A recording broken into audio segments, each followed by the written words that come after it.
खुश रहें, आबाद रहें, जहाँ रहें बहुत मुतमईन और पुरसुकून रहें।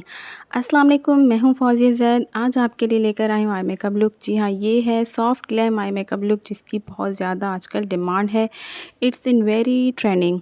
जी हाँ, तो चलते हैं इस वीडियो की तरफ। सबसे पहले मैंने अपनी आइज़ को कर लिया था कंसील और आई बेस सेट करने के बाद मैं आगे बढ़ूँगी अपने आईब्रोज़ की शेपिंग की तरफ।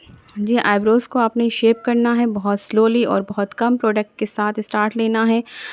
यहाँ पर मेरी आईब्रोज़ में जो है ना, यहाँ आर्च मेरी कुछ ज़्यादा अच्छी नहीं है, तो मैं इसे सेट करती हूँ अपने आईब्रोज़ की जेल लाइनर के साथ। तो इस तरह से मैंने इसकी शेप की है, ठीक है। दरअसल क्या है कि आईब्रोज़ आपकी जैसी भी हों, यानी कि कम बाल भी हों, अगर आपने उसको ठीक से शेप कर दिया, यानी कि अच्छी सी एक शेपिंग क्रिएट कर ली आईब्रोज़ की, तो आपके आईब्रोज़ बहुत ही प्यारे लगने लग जाते हैं।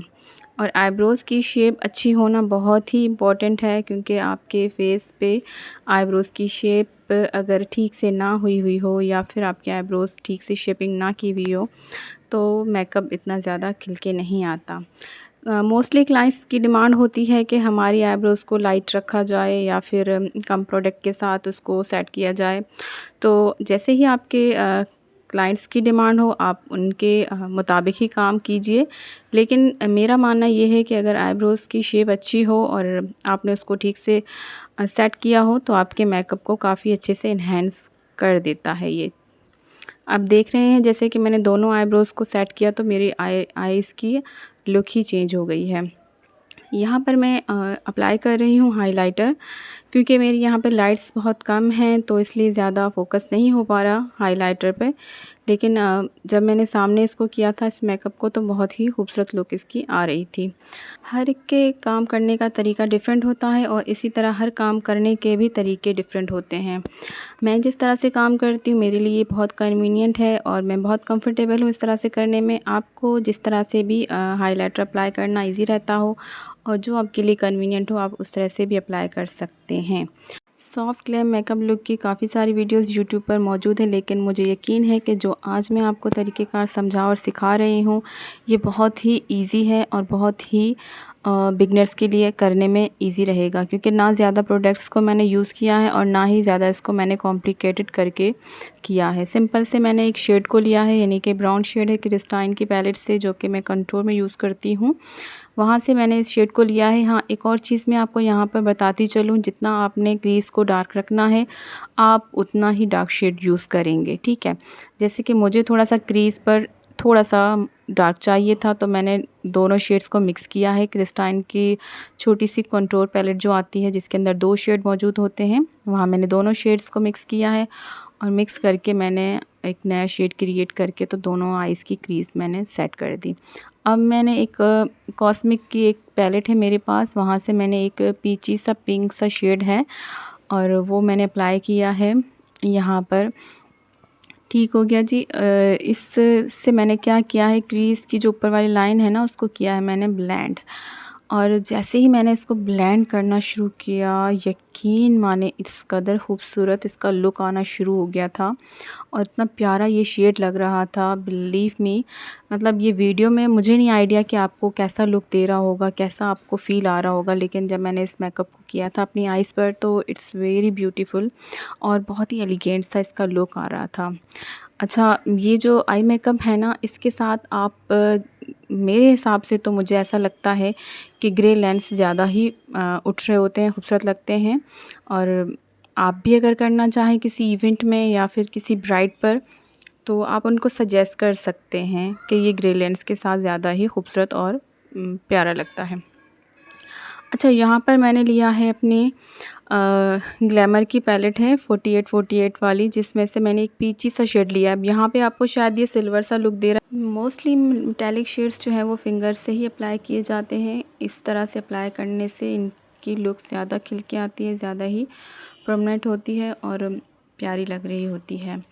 अच्छा, मैंने यहाँ पर आईलिड पर कंप्लीट कर लिया है। ये जो मैंने अभी आपको बताया कि पीची सा शेड इसका ग्लैमर का, इसे कंप्लीट करने के बाद मैं यहाँ अप्लाई कर रही हूँ ग्लू, ठीक है, ग्लू अप्लाई करने के बाद जैसे ग्लिटर ग्लू अप्लाई की तो उसके बाद मैंने अपनी मिस रोज़ की पैलेट से यहाँ पर ये जो शेड है ना, ये भी कुछ आपको सामने देखेंगे तो हल्का सा पीची सा ही लगेगा। इट्स नॉट अ सिल्वर, थोड़ा सा ये मिक्सचर है, ना गोल्ड है ना ये सिल्वर है और ना ही ये पीच है, लेकिन ये बहुत ही प्यारा सा एक शेड था ग्लिटर्स का।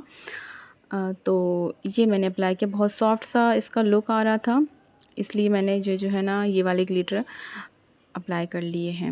अच्छा, यहाँ स्टार्ट कर रहे हैं हम लोग लाइनर सेट करना। तो ज़ाहिर है अपने आईलाइनर को लगाते हुए काफ़ी डिफ़िकल्टी आपको इसलिए हो जाती है क्योंकि आपको कैमरे में भी फ़ोकस करना पड़ जाता है और फिर मैंने अपने हाथ में एक मिरर भी रखा है।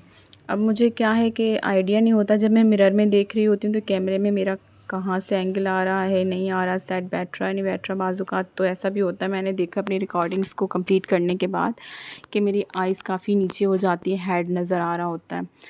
तो ख़ैर बहुत मुश्किल हो जाता है वहाँ, फिर मैंने इसको सेट करूँ या आपके साथ इसकी जो है वो सेटिंग को शेयर करूँ।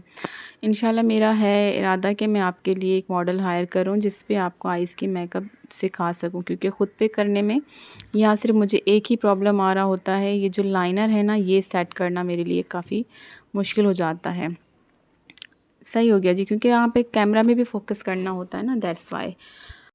अगर आपने यहाँ तक इस वीडियो को कंप्लीट वॉच किया है तो प्लीज़ मेरे चैनल को कीजिए सब्सक्राइब, लाइक एंड शेयर और कमेंट्स में मुझे अपनी राय का इज़हार दीजिए कि आपको मज़ीद किस तरह के मेकअप सीखने हैं और किस तरह के लुक्स आपके साथ में मज़ीद शेयर करूं और आपको मेरा काम करने का तरीका कैसा लगता है।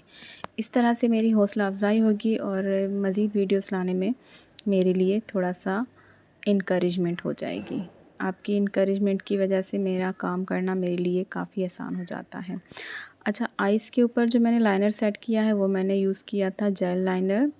इनर कॉर्नर सेट करने के लिए मुझे मार्कर लाइनर चाहिए होता है, क्योंकि एक बारीक सी आपको एक नोक बनानी होती है इनसाइड, तो ये मार्कर लाइनर से काफ़ी अच्छी बन जाती है। ठीक हो गया, इस तरह से मैंने अपनी दोनों आइज़ को कंप्लीट कर लिया है और अब मैं मस्कारा अप्लाई कर रही हूँ। मस्कारा आप लैशेज़ अप्लाई करने से पहले भी लगाइए और कोशिश करें कि लैशेज़ जब अप्लाई कर लें तो उसके बाद भी आप मस्कारा ज़रूर लगाएं। इस तरह से आपकी लैशेज़ जो है वो आपकी नेचुरल लैशेज़ से अलग नहीं लगेंगी। सॉफ्ट ग्लैम मेकअप लुक करने के डिफरेंट टेक्निक्स हैं और ये जो टेक्निक आज मैं आपके साथ शेयर कर रही हूँ, बिलीव मी, ना मैंने ये कहीं किसी यूट्यूब के चैनल पर देखी है और ना ही किसी से मैंने जाके सीखी है। ये मेरी ख़ुद की टेक्निक है और इसे मैंने अपने ही तरीके से किया है। जब आप किसी चीज़ को सीख लेते हैं ना तो फिर आप उस काम को करने में ज़्यादा कंफर्टेबल हो जाते हैं। जिस तरह से आप आजकल ट्रेंडिंग में चीज़ों को बदलते हुए देख रहे हैं कि डिफरेंट आइडियाज़ आ जाते हैं, कभी चंक्स चल रहे होते हैं, कभी ग्लिटर्स चल रहे होते हैं। ये सब वही चीज़ें हैं जो रिपीट हो रही हैं। कब से रिपीट हो रही हैं? जब से हम पैदा भी नहीं हुए हैं। तो बस फ़र्क क्या है कि आपको काम करने का तरीका आना चाहिए, आपको पता होना चाहिए कि जो काम आप कर रहे हैं ये यहीं तक महदूद नहीं है, ये इससे कई ज़्यादा आगे है। यानी कि आप जब तक काम कर रहे हैं ना, आप एक्सपर्ट नहीं होते हो, आप सीखते रहते हो। दुआ में रखिएगा, मुझे याद। मिलते हैं नेक्स्ट वीडियो में, तब तक के लिए अल्लाह हाफ़िज़, जज़ाकल्लाह।